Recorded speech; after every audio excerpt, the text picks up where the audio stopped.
Good afternoon and welcome to this week's episode of It's No Secret in memory of Tyler Matthews.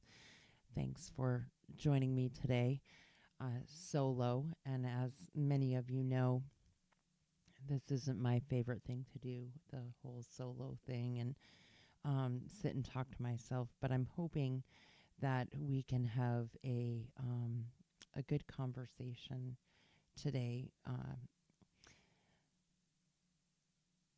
about the opioid crisis, but a lot of also what's going on here right in town, and just some recent posts and things that I've seen. And one that I saw recent that I'm a little bit um,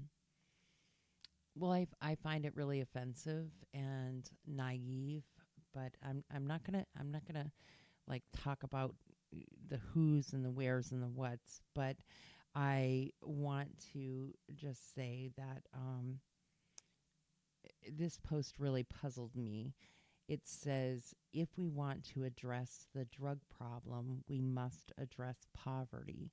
We cannot make life unlivable and wonder why so many wish to escape. So, whether you believe so or not, you just put an addict in a box. You just put a face to addiction. And there is one thing that I try to explain to people all the time, and that is there is no face. It doesn't matter where you come from, what your background is, what your job is, where you live, um, how much money you have or don't have.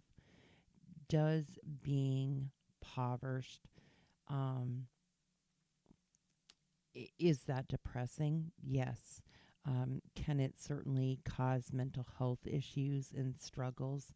Can it possibly be a factor uh, in addiction and the opioid crisis? Absolutely. But it's not the only face. And it just bothers me to um, when that face is given unnecessarily. There are many people in this world who are poor, who fight poverty every day and don't use drugs, opioids, medications, alcohol. Um, it can definitely cause it, um, as Michael says, but it's not the face. And I think that that's where a lot of people are confused. I think that's how we get even more stigma than when we talk about homeless and we talk about uh, that's more than likely why they're homeless. Not always, not necessarily. Um, I know a few uh, CEOs, people who have fallen down the trap for one reason or another, and in all actuality, sometimes having money um, puts you at an advantage that some might not have, where you become this hotshot where you can buy whatever you want, whenever you want, do as much as you want, and you partying all the time until you can't.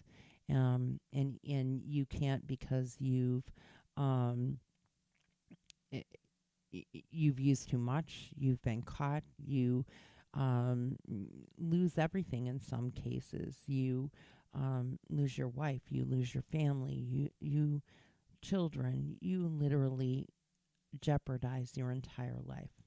Um, but anyways,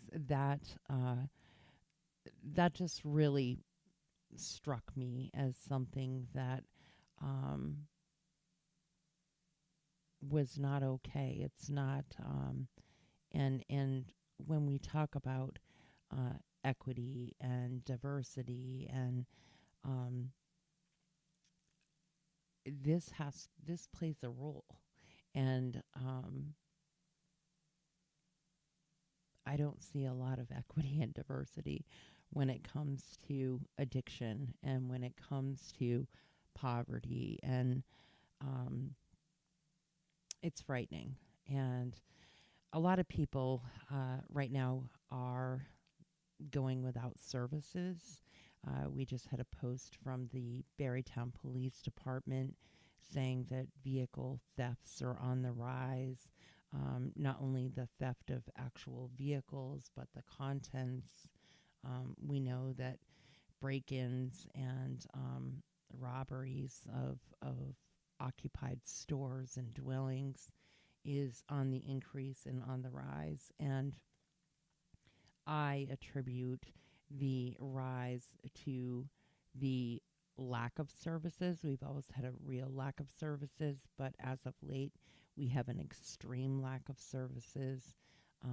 I know I've said it a lot. I'm beating this drum pretty intensely, but we need to come together, focus, try to figure out what we're going to do, because right now, with Central Vermont Substance Abuse closing, Turning Point Center uh, operating, but at a very low scale, not the scale that they were at. We need to kind of come together. We need people to, if you know of a group, if you know of some service that can be accessed online or any other way, uh, please post it here. Let's start making sure that everybody knows what is available. I know that Mariah has started doing a group in Barry at the Good Shepherd on Fridays. Um, Enough Ministries in Barry has a group that they also hold where not only can you participate in the group, but you can have a meal while you're there. Washington County Mental Health is someone that you can always reach out to. They have some programs, and if nothing else, they certainly have counseling services and can direct you somewhere. Um, I know that there are a couple of groups that are in Montpelier, and my concern about that is the struggle of getting to Montpelier. We know that the bus services has really declined, um, and it's often people don't have means of transportation. So we need to do something, maybe even come up with some sort of volunteer group that um, is willing to transport people that want to attend a group. Hell, who couldn't use a meeting, even if you're not in active addiction? Um, Learning can't hurt anybody. Um, yes, anyone can walk to the Access Hub, but sometimes that's not always so easy. If you're walking from Barry or Orange or Washington or Williamstown or any of these locations here, but you can walk there. Um, it's located right on Berry Street in Montpelier, and that is the Access Hub through Washington County Mental Health Services. Um, but to start having things back in Barry would be great, and I think super helpful for those involved in treatment court, um, and not just treatment court, but that are housed here um, and without transportation and services. So if you know of meetings and stuff, please let us know. Um, and then let's talk a little bit about some of um, the raids and busts that have happened here recently.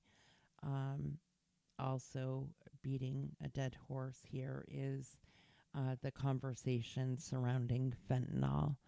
Um, I feel pretty strongly about it. If you are um, lacing anything with fentanyl, if you are intentionally putting fentanyl in with any drugs, that should be an attempted murder charge or a murder charge if they were to die of an overdose. Um, I will never understand why that isn't the case. If you were to, um, it actually happened years ago with Tylenol or some sort of over the counter medication where it was being laced with something. If you were to do that, uh, you would be charged with murder. You would be charged with an attempted murder.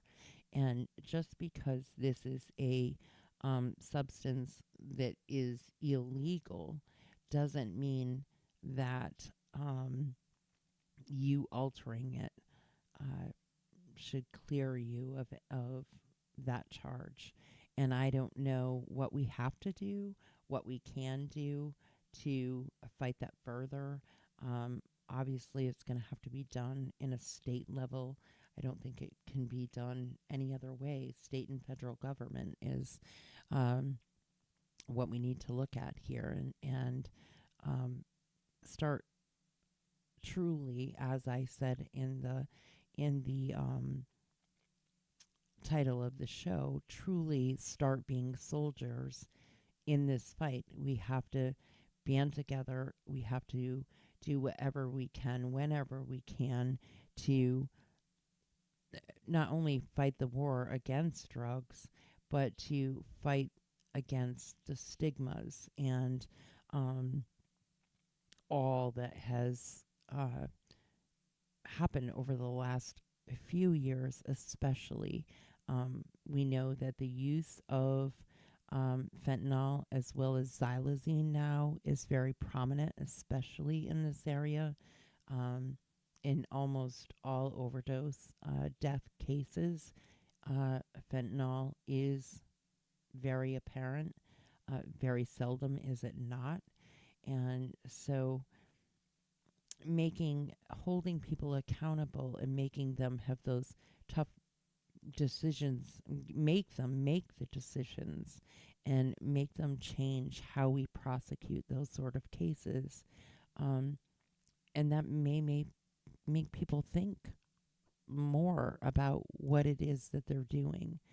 And when I say all that, in no way am I excusing um, the person buying, the person using. Um, I'm not dismissing that at all, but I'm saying um, if a person went to a pharmacy or a drugstore to buy one thing, but it was laced with something else and they didn't know what they were getting, a criminal charge would follow, and it should be the same case here. These people are knowingly and intentionally adding it to a drug. So, um, yes, Heather, if you have 48 hours of sobriety, you can also join the Phoenix crew at Wellspace, 23 Summer Street. Um, the only cost is the 48 hours that it takes you to be clean and sober. So it's a super supportive environment, and I believe it's all done through exercise. Is that correct, Heather? Um, like it's all done right in the gym that is available there. Um, super. That's a super good program, and I've heard lots of great things about it while I've been attending treatment court, and many people um, use that as a great outlet because it's just another um, adrenaline. And adrenaline is some of the hype of use to begin with. Uh, some believe that it's only done so that you can escape and feel all down, and um, but it's not the case for all. And it also depends on what you're using and how you're using it and how often you're using it. But that is a great program that I hope that many will check into, actually. I don't know. Do you know what the capacity is for that, Heather? Like can, how many people they can have at one time in an evening? Um, I know it's pretty good. And yes, Nate, terminal pets are put down with fentanyl within a few seconds. That's what they use. The same with xylazine. Um, but they do. The people that are using it, distributing it, they know exactly what it's going to do, and um, hopefully, many of us can fight together and and stop this labeling of who an addict is. An addict can be anybody, and the chances are that each and every one of us knows someone, and more than likely knows several people that struggle. And addiction isn't just heroin, crack, meth. Addiction can be alcohol, it can be marijuana, it can be cigarettes, it can be all kinds of things. Um, we just tend to focus more on the more dangerous, the more what is threatening um, the lives of people that we love every single day. This is a true threat, and in one way or another, it's a death sentence. Um, I myself um, have my son is living, but it's I watch him, a little piece of him die every single day, um, in his sadness and in his struggle to be well, and um, he's no longer the boy that I knew, and he's definitely not the young man that I know he can be, and that's I think that is just as tough to sit and watch as someone that you truly love with all of your heart um, turn their world upside down, and there's not a damn thing you can do about it. You just sit and watch. That's all you can do, and it's frightening to know that you can't do anything. And then now another question has come over. You all can put these in the chat. You don't have to message. You can certainly message, but you can put them right in the chat so that everybody can answer if they can. Um, this person wants to. So, what I think about Narcan. I think that it should be everywhere. I think that it is a tool, just as CPR is, just as um, the Heimlich, using the paddles, intubation. I believe 100% that it's a tool. And I recently actually had a very good friend who witnessed an overdose and has never in her life dealt with such a thing. She was at work, and unfortunately, the person that overdosed passed, and she is very much still struggling with it because there was nothing that she could do. She was completely helpless. She tried, and she couldn't help but feel like, and still can't help but feel like, if she had Narcan, would this person still be here? And maybe not, but maybe they would be. And so the thought of not having that available to her is just something that she can't deal with, and she now is insisting that they have it at the workplace and that everybody knows how to use it, and that nobody ever has to feel the guilt and that she's feeling right now. And um I've used it myself. I can't imagine not having it, and I look at it as if um I saw someone choking, I would do everything I could to help them and save them. And um, it's the same thing. And I do not look at it as medication. No. I myself am a diabetic, and yes, my insulin is super, super expensive. Um, I have insurance, but I still have a copay. Um, should it be free? Why? No other medications for other diseases, and if if if all medications were free, what a wonderful world that would be, right? This isn't a medication; it's a tool, and I definitely believe that some uh, y- methadone, Suboxone, things like that, those I don't really believe those as tools. I believe those kind of like marijuana or anything else. It's your insurance should pay, and you should have a copay. And if you don't have insurance, then you can't get it. And I know that that's not the a lot of people hate that answer because it's a maintenance drug. But that for me is that's a medication. That's a maintenance drug, just like my insulin is. My insulin maintains my sugar. And that's how I feel about that.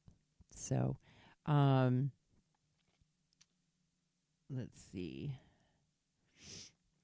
Yes, I do agree with that. It's like the EpiPen. The EpiPen is a life-saving device, and I do um, believe that that also is something that should be provided as a tool and not a medication. And it's very unfortunate that they don't. Same thing. My glucose tablets that if I were to crash, um, those are a tool. But um, I totally agree with that. Um, Narcan. I'm being told Narcan is like $30 at Walmart. There are all kinds of places, though, that you can get Narcan throughout the state for free. Turning Point does hand them out. I know the Vermont Prevention Coalition, Recovery Vermont. I believe even the Barrie City Fire Department, if you were to contact Joe Aldsworth, he can connect you with someone that can get you Narcan. Um, a lot of I don't know if Washington County gives it out. That I don't know, Keith.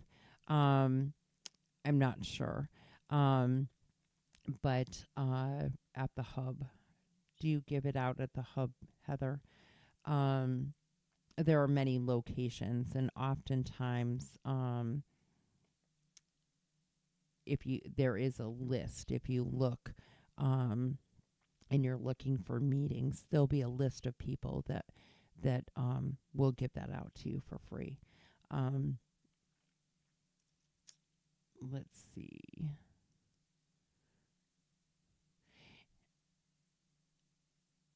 Yes, Robin says that she lost her husband to alcohol, both figuratively and literally. And that's what I mean. It's so understandable because you watch it all happen before your eyes. And little by little by little, they slowly are killing themselves, and whether they make it out on their own, is on their own. It has to be on their own. It has to be their choice to make it out alive or not. And unfortunately, many um, struggle so much, and they don't know how to get better. They don't know how to ask for help, and then a lot of times they don't want the help even when they know it's available and can get it. Um, and no matter how hard you try, it doesn't matter. I know that for sure. I try super hard every day and often get really angry that he's not trying as hard as I am. And it's really hard to understand, and understandable that you left after years of staying and watching, because it's hard to see such a thing. And I I think that I would probably do the same if it was a relationship and not my child, just because it is so toxic, and it's so stressful and wearing. Um, I know it wears me out. I'm tired as hell. I always say I'm so tired, and I really am. Uh, I feel like I've aged 10 years in the last 2 or 3. Um, just when I think it's going to get better, it gets worse, and then a little bit better again, and then maybe we fall back just a little bit, but then we bounce right back into the hell. But and I'm sorry to hear that, John. John says that most of the people that he grew up with are already dead unless they get sober. Then they have passed away for various reasons. But yes, um, that's what happens. That's the case. It's just, it's super sad watching that struggle, and to watch how long it takes and who and what they drag down with them. And a lot of times, um, my mindset, I'm sure many of you, your mindset was they just don't care. And it's taken me a long time to learn that they do care. Um, they truly don't mean to hurt us. Um, it's just a way of life. It's what they've learned. It's become their safe place, and um, it's super frightening. Heather says she's not sure. She can't be as certain if they carry the Narcan at the hub, but you could call them at 802-301-3200 to find out, or and even just to set up a time to sit and talk with somebody and um, figure out what they may be able to do to help you find other services, or to get involved with the services that they have. And Washington County does offer quite a bit of stuff. We're lucky to have them. So this past weekend, I met a gentleman that has been clean for 6 years. And talked about the struggles, and the same for him. He's 6 years in, and he's doing well, but he's not where he wants to be. He's still taking a maintenance drug, and though a very low dose, it is his desire to stop taking that and be totally clean and sober. In his mind, like many, they're not there yet because they're still taking a maintenance drug. And so we're going to jump right back into the lack of services. So far, he's been, they've lowered the dose a little more and more and more. That has to be done medically. It has to be overseen, and you can't just stop. Um, but um, he would start the process and then lose the counselor or lose the physician that was helping them. Um, so he'd go months on the same dose, and then somebody else would come along and he'd be reduced again. And same thing, everything going along good. You're getting the counseling, you're getting the support you need to um, cut down, and so that you can eventually stop and truly be sober of all substance. And the same thing happens again. And currently, he's on a very low dose of maintenance. Would like to just stop, but he's been strongly advised against it. Um, but he's been on this dose for almost 7 months now because there has been no one available to help him finish the wean. Um, and that's here's somebody that is trying so hard to fight and wants this so bad, but the help isn't there for him. And um, that's frustrating. It pisses me off. Um, I just don't understand.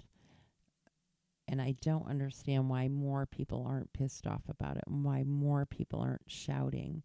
Um, where we shout constant when it comes to crime and robberies and assaults and overdoses. And we shout plenty then about the wrong, but none of us want to shout loud enough to make the wrong right. And that's what I'm hoping that we can start doing. And it really, honestly, it's going to take a lot of us. It's going to take a lot of voices. It's going to take from friends and family and um, people that are struggling themselves. People have to, we have to stick together. We have to let them know that we're part of their village and we're going to do whatever we can do to help them. And then we need to start being super loud about all of the stigmas about addressing this person that was talking earlier, that made the post earlier I told you about, that said, that pretty much put a face saying, um, uh, you know, if you're poor, then you're an addict. Still, just blows my mind. But anyway, we need to somehow try to fight, all of us together, and figure this out. Um, Let me see.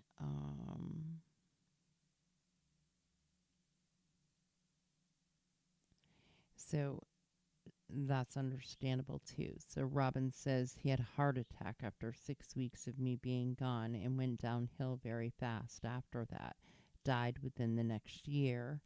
Um, it, it, that's pretty common because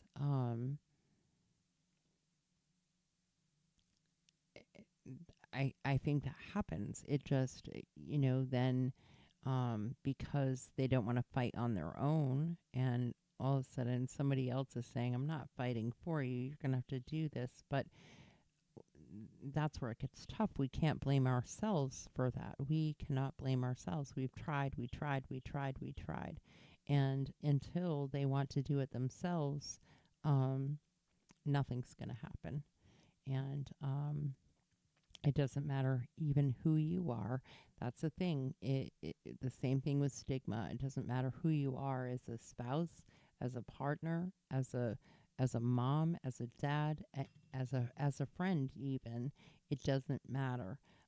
You can try as hard as you want to try. You can give it your 100%, and there are no guarantees. I I watch it happen every day, pretty much. Right now, we're back in a good situation. Knock on wood. I hate to say it out loud. I really do, because I feel like as soon as I do, I jinx the situation. But we're certainly a far cry from where we were a couple of months ago when he was missing, and I thought he was deceased. And um,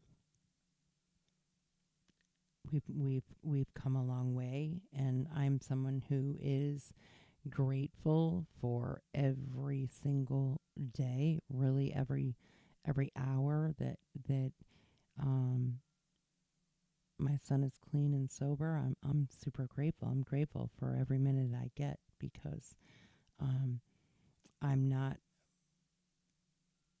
naive enough to know that to not know that it could be over in an hour from now or a day from now.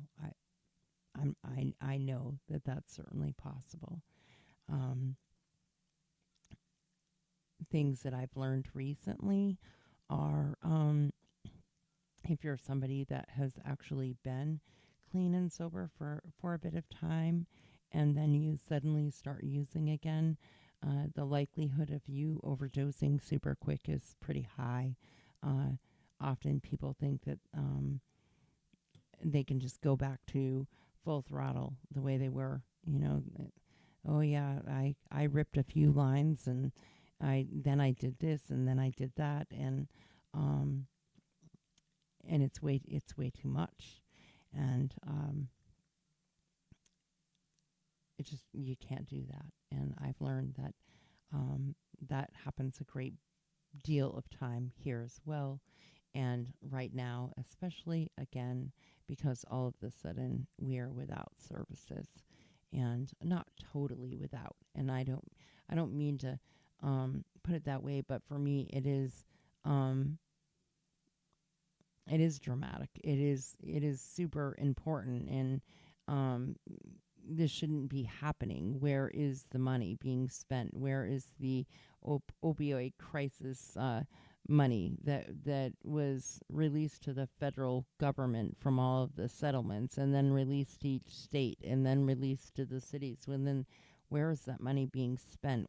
Are facilities closing? They can't? Why can't they keep help? Why don't we have more facilities? Why can someone only stay in a facility for 14 days? That's not rehab, that's detox. Um, these are the questions that we all need to start asking, whether you are a parent, a family member, a spouse, whatever, of somebody in use. These are questions we all need to start asking if we want to start combating crime and uh, death and everything associated with the crisis. We need to start asking these questions, and we need to start asking them in Montpelier, where um, where we can actually do something about it. And we have to stick together. Um, it's our only way forward. If we all decide that we're going to be soldiers in this, um, and I certainly hope that many of you will join me. I am kind of building up a team now. I plan to um, start speaking out loud, especially in Montpelier. And I want to do that in memory of Tyler's Matthews. I want to do it in memory of Tyler. I want to do it in memory of um, Taylor and Jeff, and so many more that I know that are gone now, because of the opioid crisis. And um, in their name, I want to go and fight. And because I'm sick of reading names every year. We go to the vigil and stand there, and this year, well over 550 names. That's just disgusting, and it's frightening. And so I would really like to get a group together. If you are somebody who is willing to be a part of that group, of people willing to kind of come up with a plan. I would like to get a group of mothers, fathers, brothers, sisters, family, friends, um, companions, whatever. I would love to get a group of us together. And if you are willing to join such a group, um, please let me know. Reach out, send a message. I would love to hear from you. Um, we got to do it together, and I don't know what else to say other than that. Um, Also, if you know of any services, please make sure that you put them in the comments. If you know of meetings and times, put them in the comments, no matter where the meeting is. If you know of some meetings that are maybe by Zoom, or a counselor that may have space or be accepting clients that have insurance, don't have insurance, maybe have state insurance, let us know that as well. Um, but I'm really asking now that we all kind of just become a team. And again, if you're willing to join me, I'd love to have you. And just reach out here. You can reach out here through Messenger. Actually, I'll put message me. You can message me direct. I'm going to put my contact info right in the comments, and then you can message me direct instead of messaging aired out. Or you can also message. It's no secret though. That would be fine if you did it that way as well.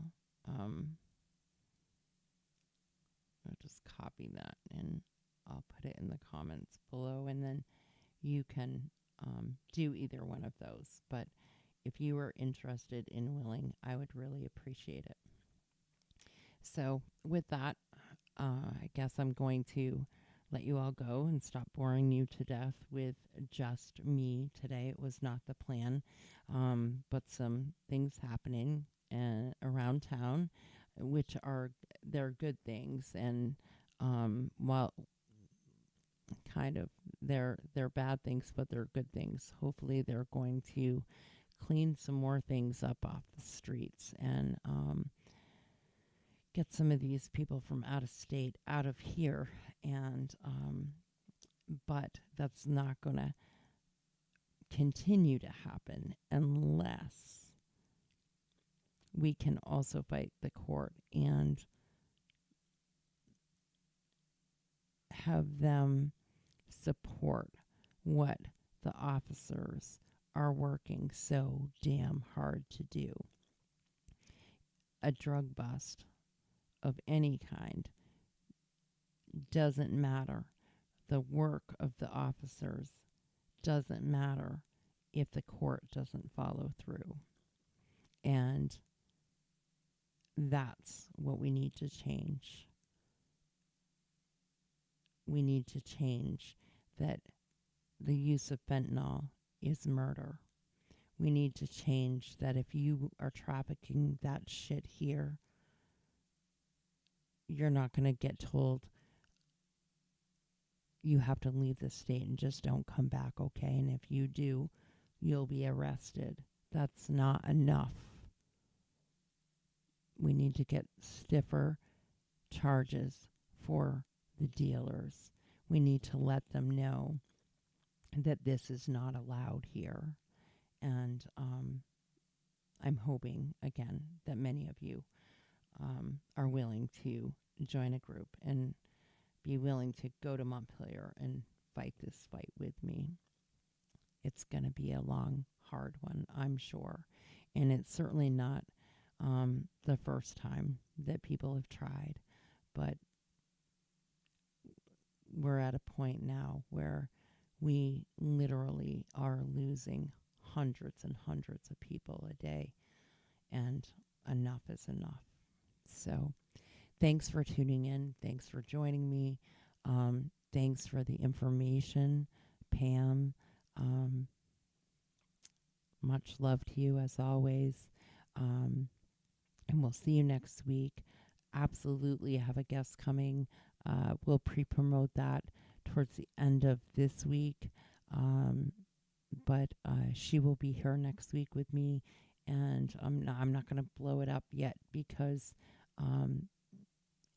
it needs to be a special kind of promo. But a special guest next week, right here, Tuesday at noon. I hope you'll join us again. And in the meantime, stay safe. Don't give up. And yeah, well, I love y'all. And we'll talk to you soon.